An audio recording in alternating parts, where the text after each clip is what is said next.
How is it that Nigerians dress to movie premiere like they're about to swear in a new fashion governor? If there's anything like that, then you start to wonder if the movie itself is as interesting as the looks. Anyways, the Return of Arinzo movie premiere happened over the weekend, and the dress code said First Lady Vibes, and Nigerians said, say less. Let's dissect these looks, shall we? Chioma Ikoku. Chioma will use every event as a scapegoat to teach you how to dress. She didn't come as the first lady, she came as the royal queen. This is architecture with emotional intelligence. The structure, the embellishment, the color, the styling, everything is aligned. The second look, I call it ancestral authority. Full cape, cowries, beads, motif. This is where the story is. That headpiece and staff, oh please. And the third look, in a realm where beads are trending, Chioma said, I see the trend, but it will pass through my identity first. And Chioma's identity will make you question trends. I call this Hilda Bassi's outfit the blade in white. The blade structure is sharp, the corset plus lace insert, power with seduction. It says, I sign contracts and ruin your life emotionally after.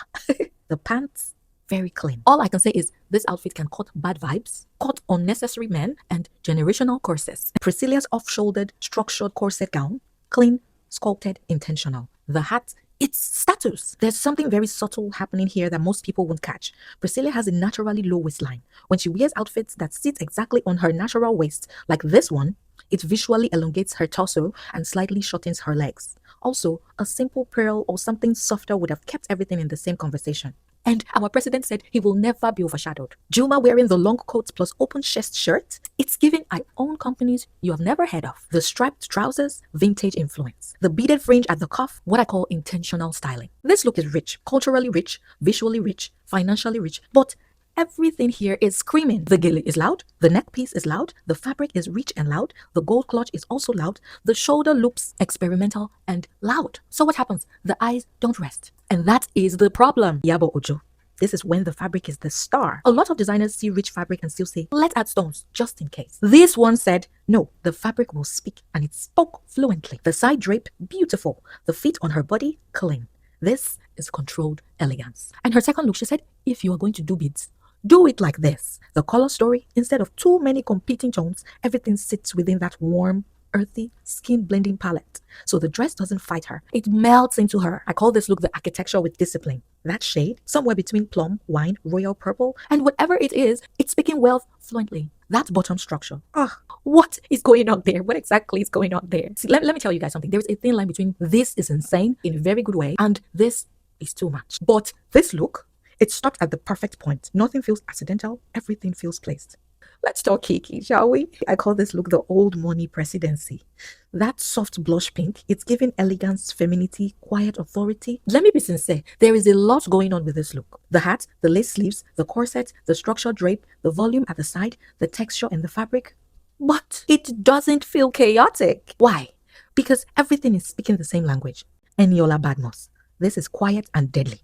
The outfit is not competing, and that's exactly why it stands out. This is what I call strategic simplicity. Choko Chama, I call this soft drama in purple. Purple will always do its job. It's giving royalty, elegance. I'm important, but I'm not shouting.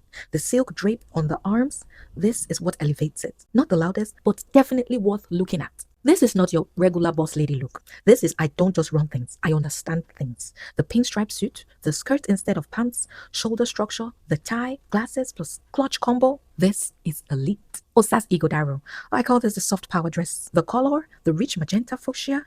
This is money color. This is a solid dress. But in this lineup, it's not shouting enough. Hey, too much pressure, right? But I do love the dress. And I call this one the chaotic mermaid.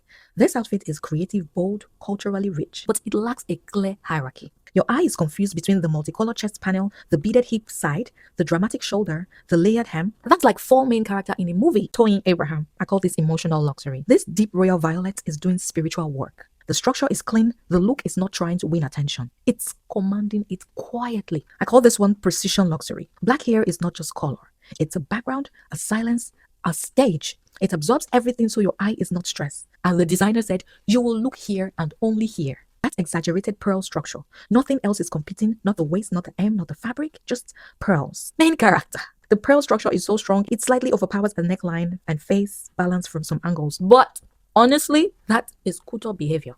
It's allowed. Papaya X, where discipline meets drama. This is not just fashion. This is presentation, storytelling, controlled power. The base dress is almost like nothing is happening.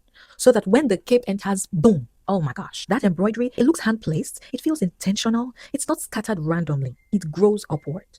The green at the neckline is insane because it connects the flower story, it frames her face, it prevents the look from feeling empty at the top. Without it, the look would have felt unfinished. And finally, I call this look intentional visual manipulation. And good designers do this on purpose. The black is a calm base and it absorbs the noise. The nude cutouts is the focal point. Repetition of shapes equals rhythm. Instead of chaos, you get movement without noise. This is what a lot of designers miss. But that purple clutch, not bad, but it interrupts the clean black nude narrative. If it was black or metallic, that would have been even more lethal. But anyways, I definitely love these looks. Like, oh my gosh, who would you class as your number one first lady in all of these lineups?